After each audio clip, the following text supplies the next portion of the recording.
think it's stupid. You think it is stupid? You say that to me, the arch-disciple of Lucifer himself? You are but a grain of sand, a mere speck in the cosmos, and you dare to venture an opinion regarding that great design of our master Diable Supremus. To think that I, the right hand of Beelzebub himself, should be subjected to the opinions of churls and hobbledehoys. Bow thy knee if you wish to even speak in my presence. Oh, piss off! Piss off.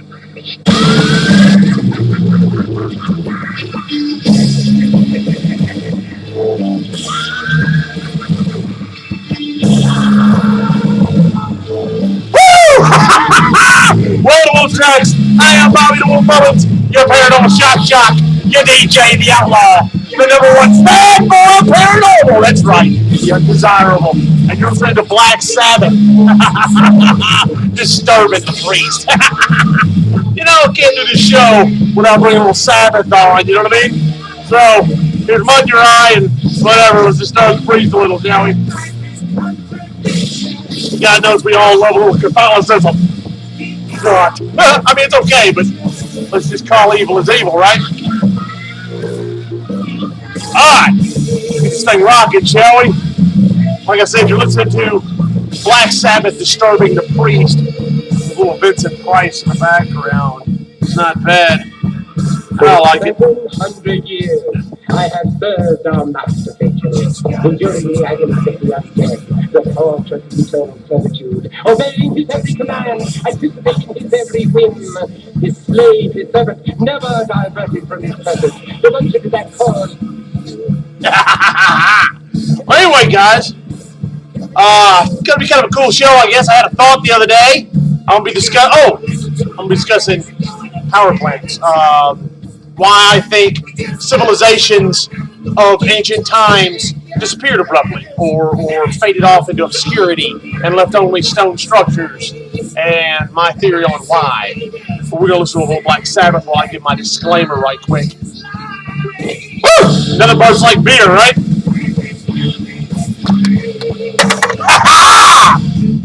You don't like what you see, what you hear, the topics, the language, hell, the equipment.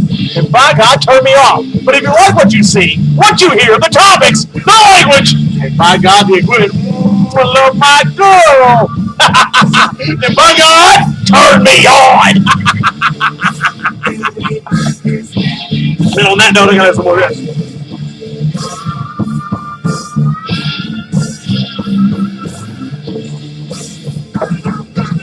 Fix the mic so y'all can hear me good. Get my hair all pretty today. As you can tell, the wolf's hair is getting long. I have surrendered my mortality, condemning myself to everlasting torment in the presence of that great cause to which we, the undead, have all sworn our allegiance. I, a humble butcher, was chosen to lead us, and have faithfully discharged my duties in his service for all of the centuries that we have dwelt in this place. And you tell me to piss off? You piss off. That's awesome. I love Vincent Price. All right, anyway, guys, let's go into this a little bit. Yeah, this is a GTN product, blah, blah, blah, as you can tell by the banner and whatever. But if you'd like, check out GTN. Go to ghosthouse.tv.com and check out all their stuff, especially the Melissa Bryant selection tab on the GTN site. Apparently she's a big deal, guys. Yeah, she's a big deal. Because there's a tab for her. And, you know, and congrats. I mean, you know, she's above all the other shows and whatever. We're just, you know, whatever.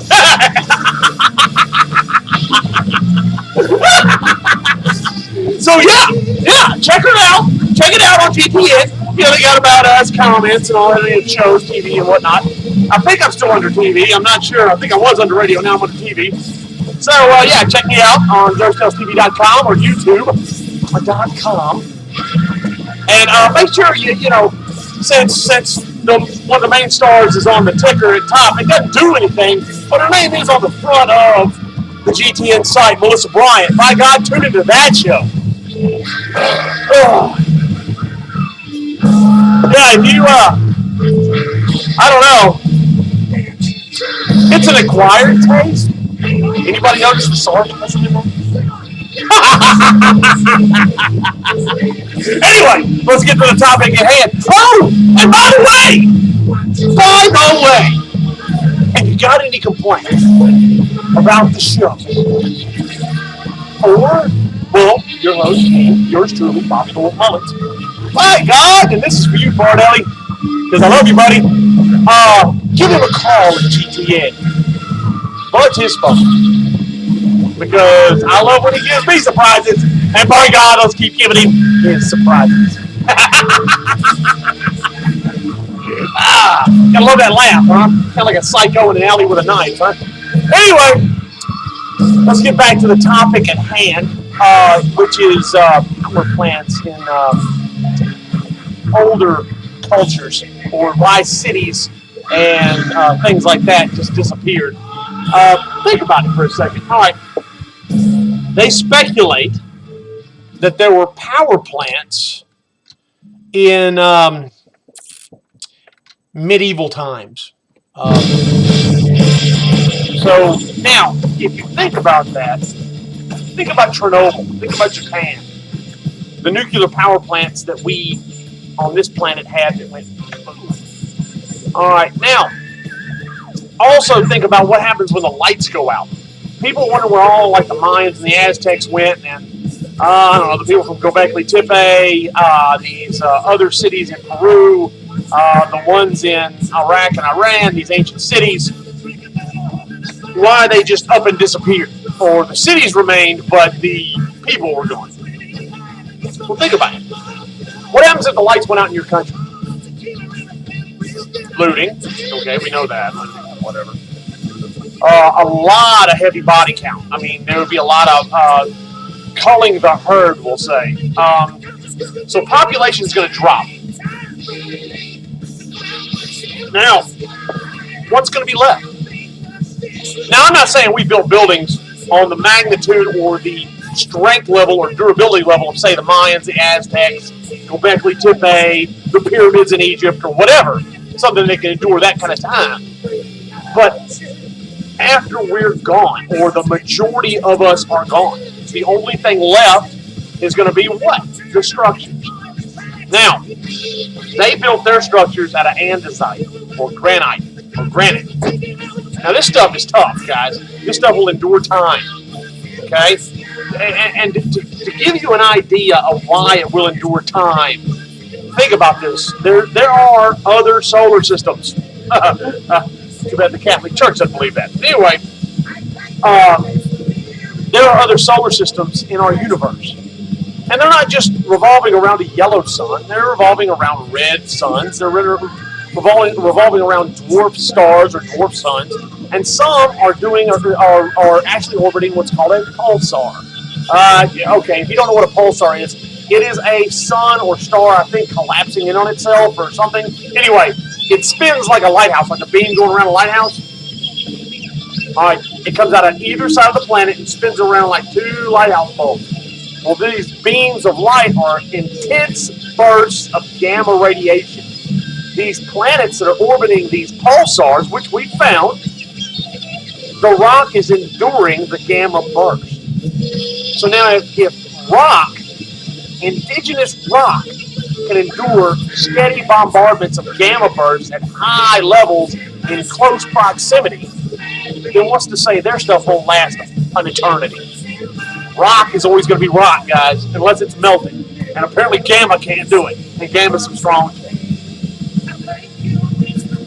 So think about it.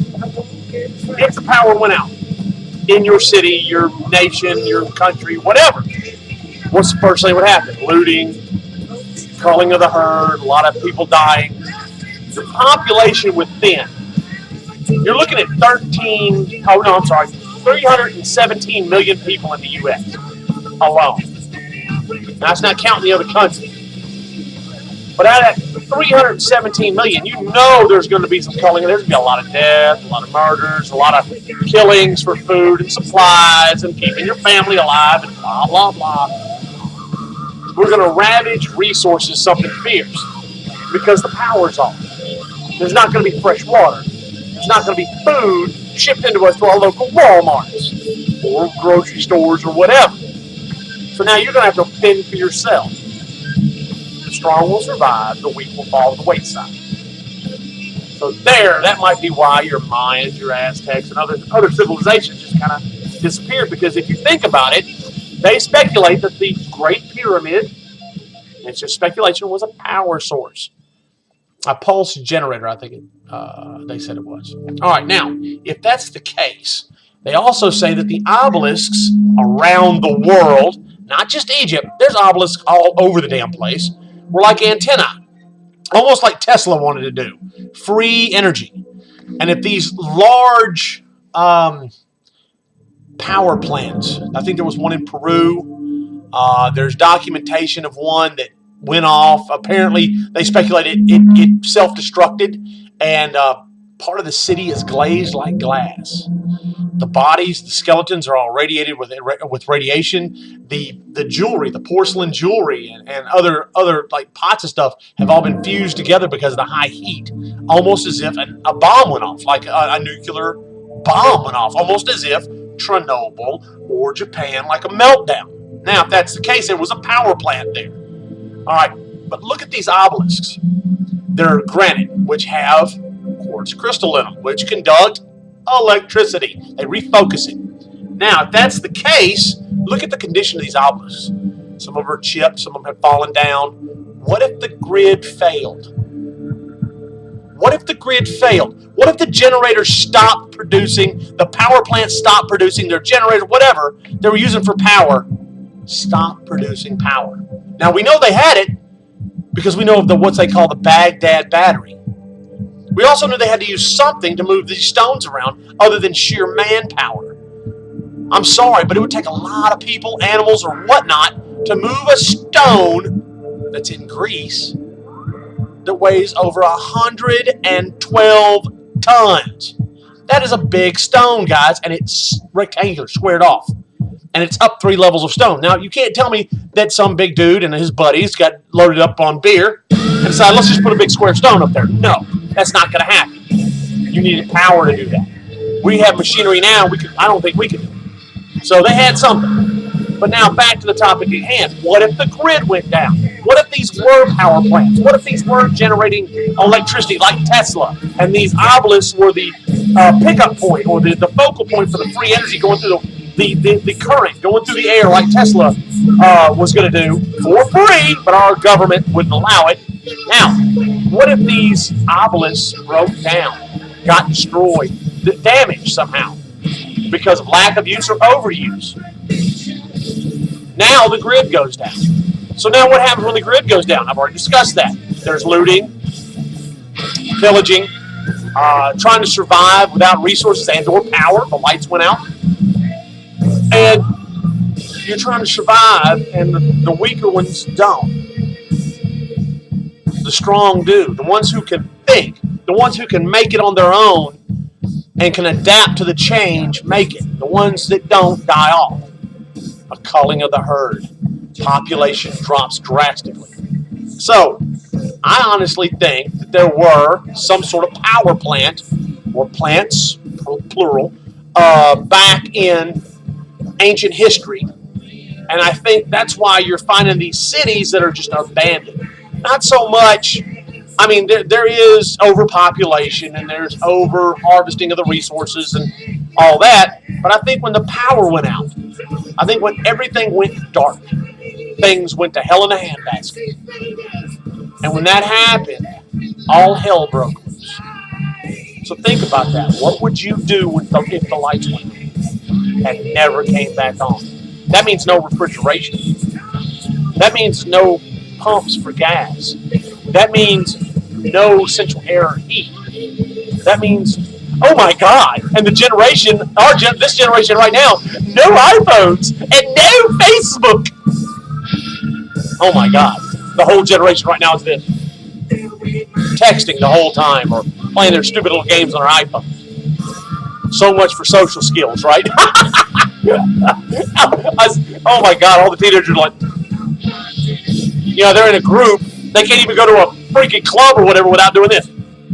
Texting like crazy to the person next to them at the club. Bad. No social skills. But anyway, all those devices will cease to exist. And over time, the only thing left will be these structures that were built to last that test of time, that sprint of time until the next generation or the next intelligent race of being finally. And then they got to put the pieces together. And then we become just like the Aztecs, the Mayans, the Egyptians. They can't figure out how we built stuff. Where in the hell they get I-beams? And, where'd this bridge come from? It's not physically possible and blah, blah, blah. Because our records will be destroyed. Why, do you ask? People think. Books are made of paper. Paper breaks down over time. And what's everything leaning to now? You have a Kindle, right? Everybody does. I don't. But everything's going on to a grid. Google knows all. Ooh, almighty Google. Oh, and Wikipedia. The two gods of this generation, Google and Wikipedia. Brutal. Followed up by their lower deities, iPod, iPad, and the iPhone. Anyway, but everything's going on to a computer-based mainframe.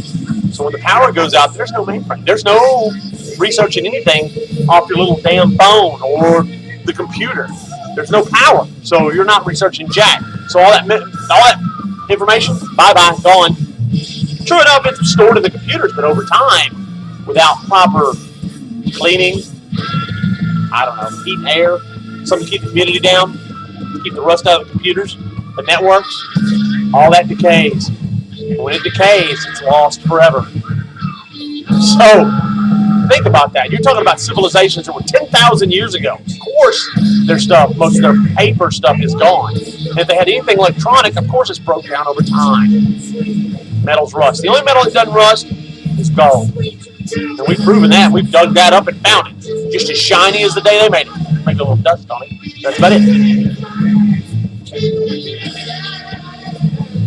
So think about this.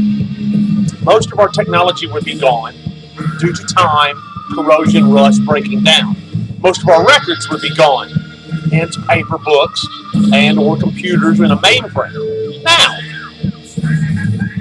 what if they were to get power on and access one of these things? Now, true enough, they wouldn't be able to read it because they wouldn't have the device to cut it on and all this. Kind of like we have to do with the theory or the legend of the crystal skulls being a storage area for information.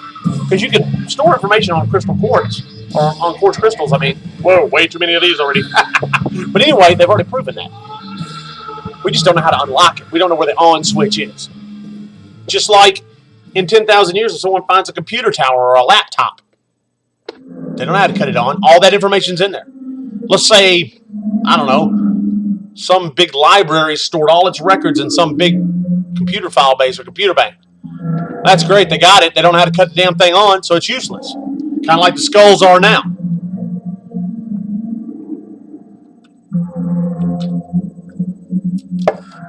So you see where I'm going with this. The stone they made their structures out of, they had the presence of mind to know that these things would last an eternity. They would stand the test of time. The records they're leaving behind are the structures. The stone tablets, the clay tablets, these things that are buried on purpose. They're laying hints as to what they were doing at the time. All right? So now, you have to think about this. You have to think. Would our generation's records stand the test of time? No, I don't think so. Our stuff is designed to break.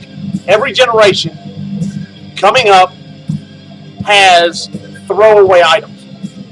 Those throwaway items are not going to stand the test of time. We're not making stuff out of granite and andesite, okay? Cars rust. Fiberglass breaks down. So does plastic. The metals that we use decay, rust, break down. They might find remnants of something, but But it wouldn't be enough to put anything together to go, oh, look, it's a dinosaur. Those are all bones. No. It would have to be a hard copy of records, kind of like the Mayans, the Aztecs, and the Egyptians did with their hieroglyphs and cave paintings like the Hopi and all the tablets and the languages carved in stone. Stuff that would stand the test of time. But then you have to worry about us being narrow-minded. Think about the Mayans. Think about the Mayans. The Mayans had all their records in stone.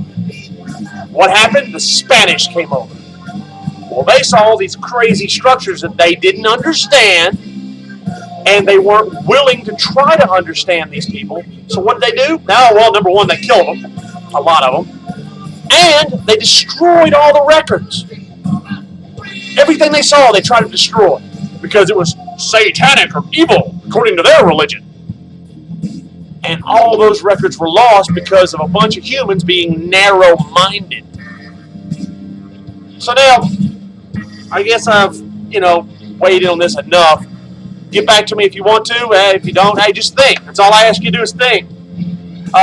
If stone can stand a pulsar, you would think it would stand the test of time on our planet. Andesite and granite are two of the hardest stones on our planet, and most of the structures are made of. Do you think these populations did themselves in because the lights went out?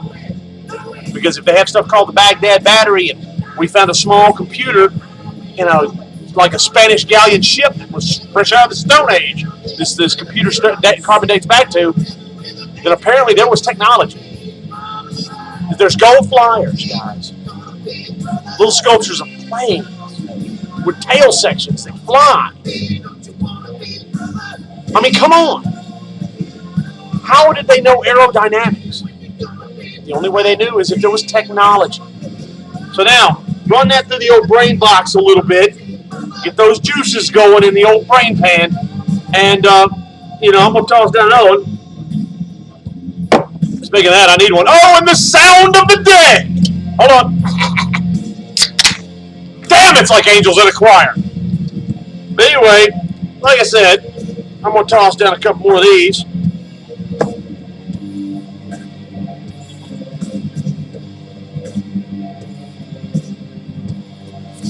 Oh, woo! Man, waking the wolf up. I love it. Keep up with the wolf. Oh, I love beer. That's all I ever think about. Anyway, well, let me leave you with a thought for the day. Don't look forward to anything, because if you do, it'll let you down. Other than beer. Beer will not ever let you down. Anyway, look, guys, I'm going to get out of here. Y'all think about that. Run that through the old brain pan, get them juices going, and see what you think. It's just something that struck me funny. I think these ancient civilizations thinned out or disappeared because the lights went out. I think the power plant shut off, no more power. The obelisks got broke or stopped working. They couldn't get power, so they killed each other off due to this thinning of the herd, so to speak. So,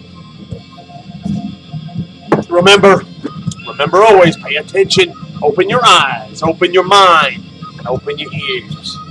Pay attention to what walks by, crawls by, flies by, and or slithers by. And by God, if you get a picture of it, send it to me at onewhitewolf0706@att.net, or hell, send it to GTN, GhostTalesTV.com. We just might use it on the show. And remember, guys, as always, well, nothing burps like beer, but that's not what I was going to say. All right. On three, guys. On three. 1, 2, 3. Woo! Holla at your boy!